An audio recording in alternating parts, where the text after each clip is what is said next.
Hey guys, so today I'm going to be answering your questions on Pekka Ama. This is a little bit weird. I don't know, I don't normally do this sort of thing. I almost feel like I should have done a Discord call, but it would have been like I would have liked to do that, but it would have been really hard to actually organize a good time to do it. So I decided just to make an unlisted video again, or not again for the first time ever, I guess, just because Jack hit me up on Twitter asking me to join the Discord server, and I don't know, I don't want to spend too much time on it because, to be honest with you guys, I don't really even play Clash Royale all that much anymore. I just make YouTube videos like every 2, 3, maybe even 4 days. Like I don't even know how often I make them. But I've played Pekka Ama a lot, so I'm gonna be answering your questions here. And honestly, let's just hop into it. Sorry it took me so long again to actually make this, but yeah, I don't want to spend the whole video apologizing. So here we go. Everyone use this channel to ask Vulkan questions. Blah, blah. I'll check it in 2 days. Yeah, it's been like 5 days, but it's all good. Hey Vulkan, how do I win a mirror matchup with Pekka Ama? And how do I beat Logbait with Pekka Ama? Okay, so mirror matchup. The main key strategy tip is going to be basically cycling your magic archers. It's a little bit different. With the minions variation, it would be like just Pekka every time you have Pekka in hand, but with the Magic Archer variation, you can really kind of abuse Magic Archer and just defend Pekkas by like Battle Ram kiting and stuff. But it's like, so you kind of want to be the second person to drop the Pekka, to be honest with you, but like you also don't really want to cycle like a bandit into a Pekka. You don't want to cycle a Royal Ghost into a Pekka if you have Pekka in hand. So basically what you're going to be doing is dropping Pekka on the back when you have Magic Archer, well, maybe not even Magic Archer, when you have your Royal Ghost in hand. That way, if they spam opposite lane, you just defend with the Royal Ghost, let it take your tower, but then like use the Royal Ghost to like splash onto all their troops. And then you dual lane pressure with the Royal Ghost that you took a ton of tower damage, you have the counter pushing Royal Ghost, and they're going to be down a ton of elixir, and you try to dual lane pressure and take both towers, basically. It's going to be the strategy. Then other than that, it's just like play a lot of Pekkas as much as possible. Pekka in the corner so that they can't kite your Pekka instead of Pekkaing behind the King Tower, and you can kind of use Battle Ram to block. Like you can kind of place Battle Ram in the center of the bridge to like block the Battle Ram kite. So that's kind of another key tip. And then also like if you're down elixir, don't play your Pekka. If you're down elixir, just try to defend without your Pekka. That's kind of important. Try to like use your Magic Archer well and kite their Pekka. So how do I beat Logbait? So Logbait is really interesting also because I don't know, it kind of the way you play the matchup like kind of changes sometimes. The way I've been playing recently is kind of using the Pekka like as a defense versus a Goblin Barrel sometimes, as weird as it sounds. You can kind of use the Magic Archer, you can kind of line it up like if you have a weird cycle to where the Magic Archer will actually hit two of the goblins when like they throw a Goblin Barrel.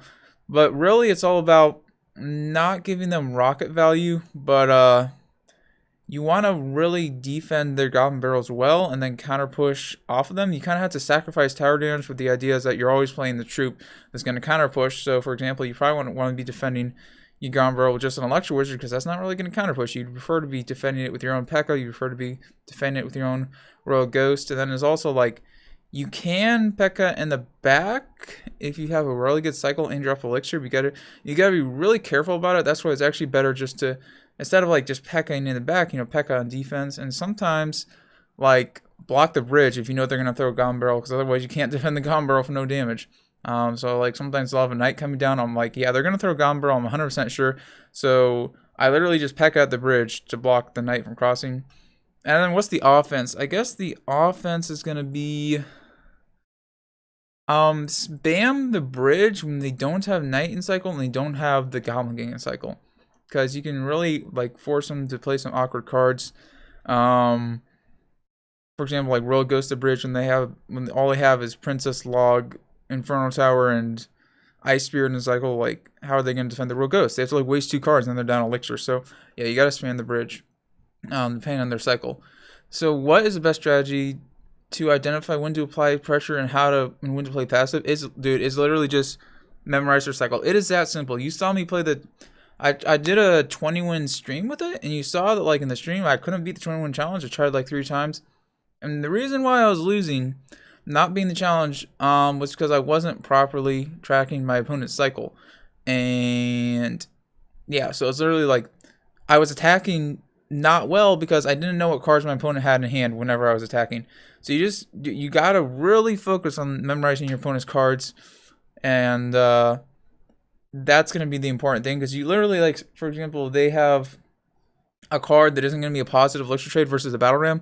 You just play the battle ram at the bridge. Like if they have, I don't know, say you're up elixir and they have a prince in hand or something, and they dropped a giant in the back, or somehow you're up elixir. You'd want to battle ram and bandit the bridge because Prince isn't going to be able to stop both a battle ram and a bandit, or you want to battle ram and royal ghost the bridge. Even if it does stop it, at least you're not going to have a counter pushing Prince. So it's kind of like things like that. You're like, how can I attack with their cycle so that it won't counter push and destroy me? And that's basically how you play it. What are the best subs for low level legendaries? Minions definitely, and you can just put in a musketeer if you have a low level electro wizard. What else? What other legendaries are there? I don't know if there's any other legendaries. Vulkan, how to win? Oh, royal ghost, Dark Prince, yeah. You could literally just run like Dark Prince Snowball Minions variation. Like I made a video on it like a year ago. And that variation is like pretty good if you don't have good levels. Yeah. Vulkan, how to win against RG Fisherman Cycle when they spam RGs at the bridge, like literal spastics. I would say Electro Wizard first, and then Pekka, because if you Pekka first, then the Fisherman is going to pull your Pekka out of range. So you got Electro Wizard first, just to slow it down. Let it get like a hit on your tower, and then Pekka, if they use that prediction Fisherman, like in a way that the Fisherman is not going to pull the Pekka, and then the Pekka cleans up the RG. And then it kills the Fisherman, and then you have an Electro Wizard and a Fisherman counter pushing. So yeah, just don't play your Pekka too early. And if you're really crazy, you can like block, you can like Pekka, then like battle around the bridge. But that's 11 elixirs, you can't even play that all at once. So it's probably just safer, 2 Electro Wizard first, or maybe don't even Pekka, like depending on what they have. How do you deal with tilt and get off tilt? Just stop playing so much. Realize it doesn't matter.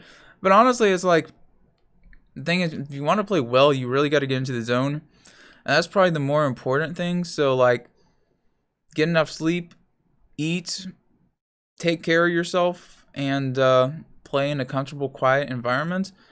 And don't play for too long at one time. Some people are able to play for, like, a really long, like, Air Surfer, dude. That guy can play for, like, 27 hours straight and, like, play well. But, like, personally, after I'm playing for 2 hours, dude, I gotta take a break or I start playing bad. So, yeah, I would just say, like, take your breaks if you need to, and that's how you're gonna get off tilt. Go to sleep. You gotta have a fresh mind. So, and also don't be like angry when you lose, because obviously you're gonna lose games. But if you're losing versus bad players, well, you just need to stop playing at that point. Vulkan Pekka Bridge Spam versus 2.6 Hog Cycle. Dude, you just want to like defend, like in single elixir, literally just defend with it kind of depends what you have in hand. Say you like cycle a bandit in the back, you can defend the Hog Rider with the Pekka.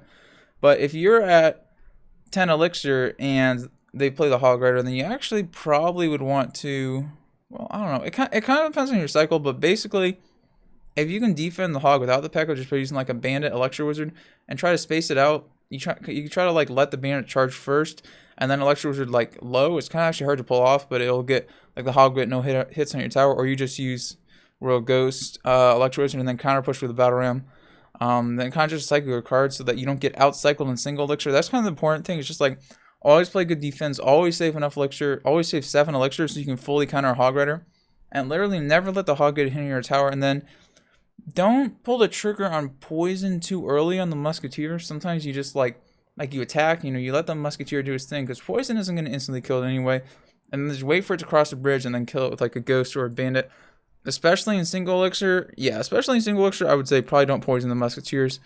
If you already have troops on the field, like you already have a push down, just wait for it to cross, because your poison isn't really going to do anything. Then double elixir is kind of like, it's hard for them to actually get a hog to the tower, so you gotta, then you kind of go for the poison chip. But in single elixir, it's not really about the poison chip, it's kind of just about surviving. And then you can also, like for offense, you can battle around behind the Pekka. This actually is gonna be a pretty informative video. See, what is the best strategy to identify? No, I already answered. Wait, where am I? Oh, giant skelly. How to defend? Just Pekka same lane as a giant skeleton. Just suicide it. It's really annoying, but like you're not gonna defend it any other way. So yeah, versus giant skeleton, just always Pekka it. Take the -1 elixir trade, and then play like really slow. Expo decks. Snipe Teslas with your bandit. Like the free places, like try to use bandit to kill it. Battle around the bridge is important. Like versus battle, you don't really want to battle around the back. Royal Ghost bandit the bridge when they don't have like ice golem and skeletons in cycle.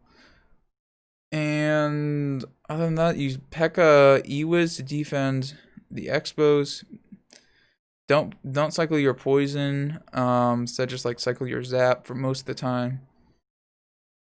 And you can actually kind of Pekka on the back. Like you can like get a Royal Ghost down, then you can like kind of Pekka in the middle to like block an expo in both lanes, and like kind of build a push.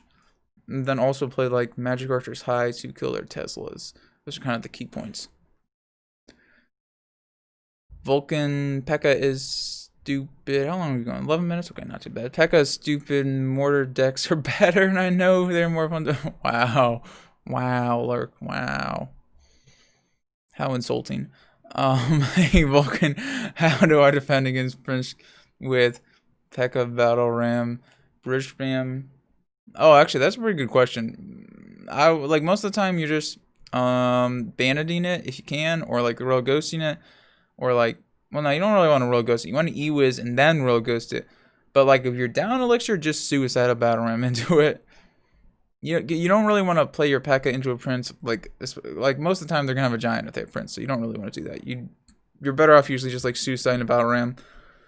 And like if you use Bandit, they're gonna like try to zap your Bandit sometimes, like if they're good. So you know, you could like play your Bandit and then like still play the Battle Ram, like so that just so, like they waste their zap. Like that's kind of like a prediction play you could do. How do I play against cycle players like 2.9, 2. Ooh.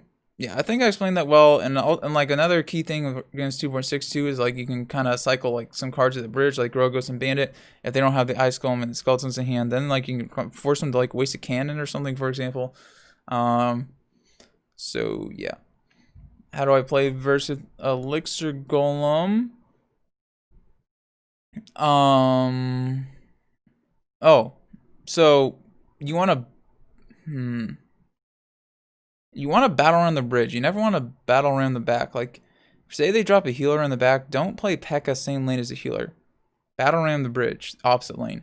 Like, just play a battle around by itself because they don't really have a good answer to that. Like, yeah, they could Electro Dragon it, but like, an Electro Dragon is not really scary on offense by itself. So you just want to kind of split up their push by doing that. And then try to get an Elixir advantage. Then when you get an Elixir advantage, then you Pekka in the back and you try to take it from there, and you try to like use, if they like when opposite lane, you just use Royal Ghost to defend, or if they go like really hard opposite lane, you literally just use a Magic Archer to defend and like let your tower die. Then yeah, that's important because if you let them stack up a big push, your poison's gonna do nothing on defense. So you don't really even want to poison on defense a lot of the time. If they have like a ton you only want to poison on defense, if they're not actually gonna have Elixir to get down a healer and a Heal Spirit and an Electro Dragon, like. So yeah, the important thing is just apply pressure at the bridge. And don't attack into an Electro Dragon. You gotta be really careful about that. Like, you can't even defend into an Electro Dragon. You kind of want to force out the Electro Dragon. That's really important. Yeah. I think I explained that pretty well. So, Pekka, because that's a match I used to lose a lot, and I actually usually beat it now, if they were not good at the game. Pekka Bertrand versus 2.6. Oh, okay, let's talk about Lava Hound. Lava Hound is... So, let's see. Let me pull up. I'll come back to this. I have a server here for my subs... what do you call it? My Patreons. So I'll just give you guys a sneak peek of this. And Lava Hound. What did I write down for Lava Hound? Because I don't even know at the top of my head, to be honest with you guys. Okay, versus lava. RG ram the bridge opposite lane. Yeah, if they lava hand the back, dude, just go ram, roll ghost, battle ram at the bridge. Pekka in front. Oh, Pekka in the back when you have elixir advantage. So one thing you can do is like if you know if they have a really bad cycle, like you could so you can Pekka the bridge if they're not gonna have like if all they have in hand is barbarians, or if like if they lava hound the back, it's kind of important. I don't know. It's kind of hard to explain. So basically, it's hard because like you don't really. It kind of depends. You play it differently. You know, if you know that you're facing Lava Hound versus if you don't know you're facing Lava Hound. Because like if you know you're facing Lava Hound, you're gonna play the start of the game a little different than you would in most decks. If you know you're facing Lava Hound, then you're playing all your troops at the bridge basically, and like you're playing your Royal Ghost at the bridge, you're playing your Bandits at the bridge because they're never gonna really have a positive Electro Trade defense. So you kind of try to get them into a bad cycle by like playing troops at the bridge. And I think I actually have more written down about Lava Hound later, but I'm just gonna like down lower, but I'm just gonna explain it. Like if they don't have Tombstone cycle, for example, a really good play would, or they don't have guards in their deck. If they Lava Hound the back, you can Pekka the bridge, and then if they try to defend with a Inferno Dragon, you can E-Wiz, and they're not gonna have enough elixir to like stop the E-Wiz from connecting to their Inferno Dragon. So that's a really good play. But if not, they're just going to Barbarians defend. And then that's fine because then you're only down 2 elixir. And it's going to kill like most of the Barbarians. And then you can defend just fine. And then on defense, what you're going to want to be doing is you're going to want Elixir Wizard first, like on the wall. And then you're going to want to Magic Archer in the opposite lane. And you always, if they balloon, don't just like let your tower die. Poison the balloon. Like literally just poison the balloon, have the Magic Archer opposite lane, have the E-Wiz in the same lane. And that'll actually fully counter the balloon before it hits the tower. It'll fully counter the Lava Hound. Zap the pups when they pop. And that's kind of what you're doing. Like, you're kind of spamming the bridge. And then, yeah, just defending with the E-Wiz poison. And sometimes zap also is necessary. Like, if they have miner or something. Like, try to protect your E-Wiz with the ghost and the bandit from their miner. And then poison just for the extra DPS. Okay. Hey, Vulkan, how do you play Pekka? Wait, did I miss a question? No. How do I decide when it's the right time to apply pressure? Okay, I think I talked about that. Is Pekka good right now? It's good as ever. It's not a broken deck, dude. You gotta be so good at it. It's hard to play. It really is, but it is good. It's just hard to play. It's not as good as it used to be though. Also, it's weaker. Do you play Pekka Bertrand with Magic Archer differently than the Minions variant? Yes, I would say you Pekka less and you Magic Archer more. Because you can cycle your Magic Archer, you can play it at the bridge, whereas Minions, not really. Minions are kind of a defensive card, not an offensive card. Like sometimes you play them like in the middle of the bridge. And you dual lane pressure probably a lot more with the Minions variation. So with Minions, is it more of a Pekka cycle deck? Yeah. Yeah. Marcher variant, play it like, yep. Okay, should I be tracking elixir and/or cycle? Right now I track cycle, but I often get distracted with counting elixir and lose track. I mean, you don't really have to count elixir, just count your elixir trades. How much you up, how much you down. If you're up like 4 elixir, you can know you Pekka on the back. Like, it's really not that hard. In double elixir, you kind of just have to wing it and like hope for the best. But or especially in triple elixir is like impossible. At that point, you're just spamming cards. Like, you can't be tracking elixir. Yeah, I would say cycle tracking is probably more important. Definitely. Elixir tracking is not really that hard. You can kind of do it subconsciously if you get really good at it. So that should be more of a subconscious thing. Cycle tracking is what you really have to focus on. Hi, Vulkan. Should I split lane pressure? And how should I split lane pressure? Like what? And also, I made a video on elixir counting. You could watch that if you like want to know more about it. When should I split lane pressure and how should I split lane pressure? Like what troops go in what lane? You split lane pressure when they're gonna have like splash damage or like a building that has splash damage. And sometimes in Inferno Tower, like you don't want your if you're going into a cannon, you can actually use your battle ram to like not let the ice golem be kited or not let the Pekka be kited by the ice golem. So that's like 2.6 to 1 matchup, for example, where you wouldn't split lane pressure versus a building. Or you can kind of versus like Expo use the Pekka to like body block the battle ram to like have the battle ram not go to the Pekka or not go to the Tesla. That's kind of hard to pull off, but like versus bomb tower decks, you kind of just play without the battle ram actually, because you don't even want to split lane pressure. You want to wait. You don't want to play the battle ram if they have a bomb tower on the field. Versus like splash damage decks, like I don't know, splash shard or something. You want to split lane pressure, not to give them splash value. So it's kind of like all, yeah, it's all about that. And then versus everything else, you kind of just go same lane, but unless you're trying to avoid spell value. So yeah, you kind of, it's like literally any card in the game that deals splash damage, you know, spells, bomb tower, tornado, poison, that's when you split lane pressure. Mega Knight, like, that's when you do it. If they don't have that, then you don't. Hey, oh, and then some decks that are gonna have a bigger like beatdown push than you, like Golem, or like Elixir Golem even, you gotta make sure to like, in a way, split lane pressure. Yeah, okay, to like split off their push. So, hey Vulkan, how to become a good Pekka player? Well, wow, Sherry, wow. Yeah, you're not. You already are a good Pekka player. Nice try. Okay, that one guy. How do you beat Ice Bow? Or that spell spam variant with poison? So one thing you can do with Ice Bow, what you want to do versus most decks is in single elixir, sometimes you can like Pekka on the back. Like say they drop a knight, you can Pekka on the back. You can kind of like try to tower trade, because you might lose your trade defense the whole game. It kind of depends. It's a move you really would only pull off probably on the top of the ladder. Or you could do it if you're up elixir. But then what you can do if you do that is use your magic archer to kill the expo. Don't use your E-Wiz. Don't use your E-Wiz Royal Ghost. Don't use your E-Wiz Bandit. Just like Pekka on the back. They expo bridge opposite lane, because that's what they're going to do. They go same lane, then you just kind of just let it go and E-Wiz later. They go opposite lane. Use your magic archer to, like, you let it lock your tower, then you use your magic archer, and then if they kill the magic archer, then you ignore the expo and you just go all in on the other lane, because like they're not going to have enough elixir to defend your push. So that's like one trick you can do. But if you don't want to do that, you know, if you're scared to do that, like if you don't, sometimes they don't give, you know, they don't, not every game they're giving you the opportunity to actually do that with like how their cycle is and stuff. So what you can do is you kind of just try to abuse your magic archer well, I guess. Like, there's really not that much more to it than that. And don't let your king tower be activated. So you actually, that's the reason you want to Pekka on the back. You gotta be really careful about your king tower being activated. So like sometimes you have to Pekka in the back so it doesn't happen. And then other times, like if they play a knight, you want to make sure, you want to like wait a second or two and then roll ghost and then bandit, so that it's fighting on your side of the bridge.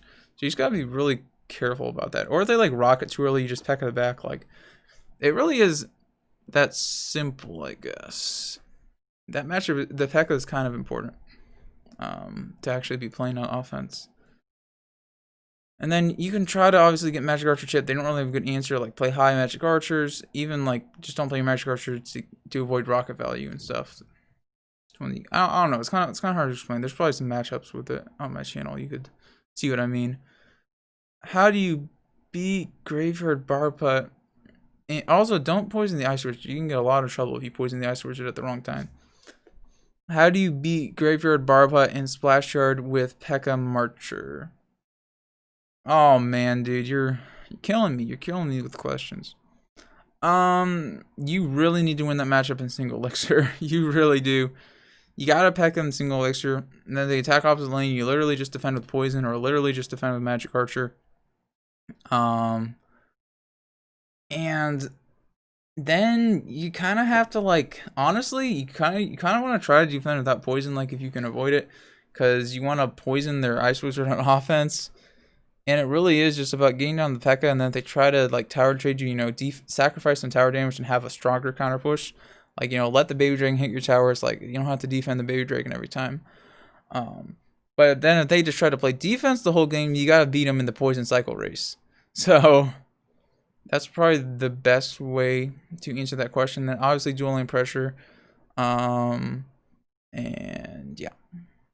I don't know, it gets really hard. It honestly gets really hard in double. Like, I know I played in single elixir, but it's actually really hard in double elixir.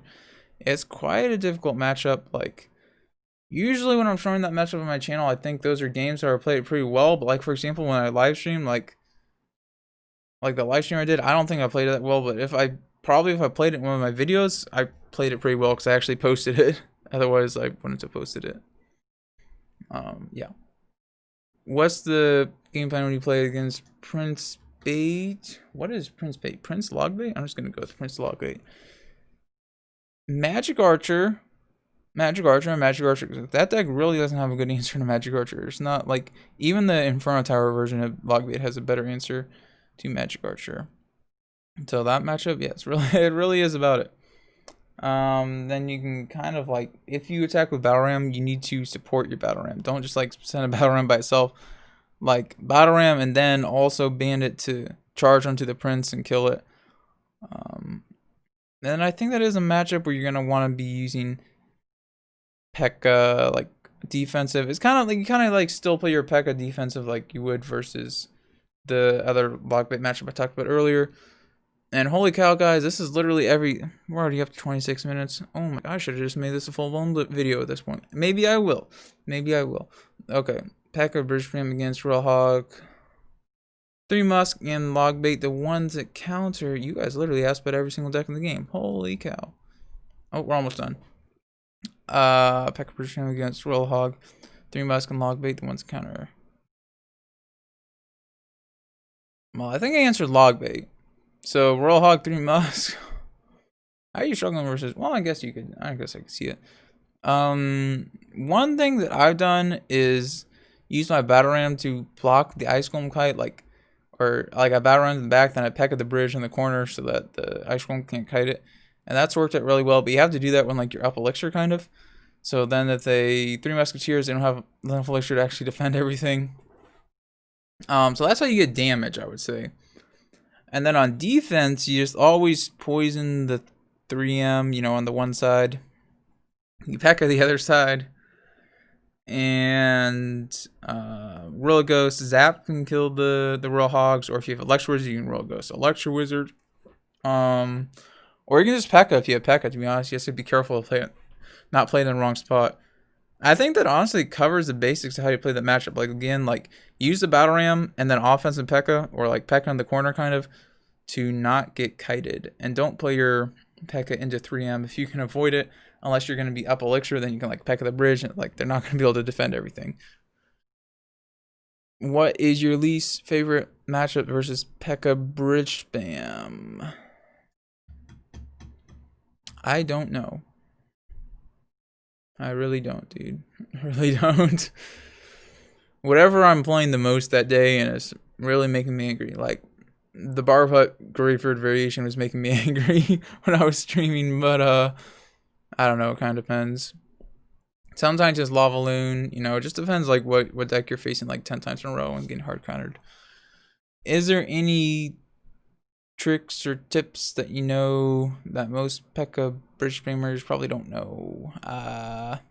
Yes, there are a lot. Is counting elixir, opponent's elixir, or card? Well, I feel like I talked about that. Common mistakes. Okay, let's be real here. Common mistakes. Know the matchups you Pekka in the corner versus the matchups you don't. The ones you Pekka in the corner are the ones that have a good kite card. Because then you use Battle Ram to block the kite. Ghost in front of the Battle Ram. Use Zap to cycle your cards, like offensive Zap. Sometimes if you're wait a second, I'm gonna get in a bad cycle. I'm gonna have to play a Pekka I don't want to play if I don't Zap. So then you offensive Zap just to force out another card from them so your cycle doesn't mess up. Ban at the back first play. I feel like I've talked about first plays Pekka so much. No win to Pekka. Battle Ram the bridge over. So the best first play is going to be Bandit, and then it's going to be Battle Ram the bridge, the second best first play, and then Rogos in the back is going to be the third best, and then Magic Archer is going to be the fourth best, and then Zap is the fifth best. Ooh, and use Battle Ram to force them not to build up a big push. Say they drop Night Witch in the back, Battle Ram in the back in the opposite lane. It's gonna be a good play so that they can't build a big Night Witch push. So things like that. It's all about controlling the cycle and not messing up your cycle is huge. You gotta make sure you don't. That's why you gotta sometimes go in just so you don't mess up your cycle. You're just how do I not be down elixir after I play these cards? And then that's how you attack. You're just I don't care if I get damaged. I just don't want to be down elixir. I don't want to have a bad cycle. How to play Pekka Bridge Spam against Infernal decks. It kind of depends, because sometimes you want to be like battle ramming in the front to like kill the Inferno, you know, and then Electro Sword behind it. But most of the time, I would say like try to dual lane pressure versus Inferno Tower decks, as opposed to just trying to go same lane. Like you kind of try to dual lane pressure so that they don't have enough elixir to defend your E-Wiz behind a Pekka, so that your E-Wiz can hit the Inferno. And then the Inferno Tower gets no value. So like if you have a big enough elixir advantage, you can dual lane pressure. They can't defend the battle ram on the right side, plus the Pekka Inferno Drag, or the Pekka Electro Wizard on the left side, because the Electro Wizard is going to hit the Inferno Tower. So either they have to sacrifice their tower to the Pekka Electro Wizard, or they have to sacrifice to the battle ram. That's kind of like the idea. Level. Oh, and also like sometimes you can like battle ram like versus swarm cards, battle ram then roll ghost in front, so that way the swarm cards are really they can't really use the swarm card to defend, and it's really awkward for them. Level differences from Magic Archer. Don't ask me. How to play Pekka. Best matchup for Pekka? I don't know. I don't know. It's not even about, like, every matchup's like a winnable. Well, yeah, not really, actually. You can't really beat Graveyard and Lava Loon or Lava Hound if they like play really well. Well, actually, even that kind of depends on their cycle. I think Graveyard's a hard counter though if they play perfect. Even if they have a bad cycle. Well, they'd have to have a really bad, like you'd have to like Pekka first play and they like don't have an answer to it, but then they're just hoping to get lucky at that point. Best matchup. I mean, the best matchup for Pekka is just a deck that's bad. Like, it doesn't hard counter too many things, but obviously you can outplay a lot of things. And I think I can't read here. Okay, that's it. Hey, hopefully this was informative. Yeah. If you haven't subscribed to my channel, subscribe. But I'm assuming you guys have, or maybe you haven't. You know, you never really know. But I don't think I'm gonna read. I might actually leave the server. See, the thing is, I could stay in the server, but like, I'll never talk in it. I'll never check it because I'm about to go to college, dude. I don't even know if I'm gonna have time to make YouTube videos because like I wanna get involved in my college. I want to get involved in like the Christian ministry in my college. I want to get A's in my classes. So like I don't know how much time I'm gonna actually have realistically in the future. It literally starts in 2 weeks. So yeah, you know, but I would like to say DM me if you have a question, but I honestly don't know if I'll answer. But it wouldn't hurt. I might answer, you know. If it's a good question, I might. If it's like not gonna take 10 hours to answer. Like I sincerely would like to help more than I do. I would like to be more involved in the community, but it's kind of just like it's not my passion. But I'm just good at it. It's kind of weird. Because I spent so much time in it. Clash Royale used to be like my it used to be the way I avoided real life, but now I don't want to avoid real life anymore. So I prefer to like be, you know, have friends, be in real life, work a real job, as sad as it sounds. But yeah. See you guys.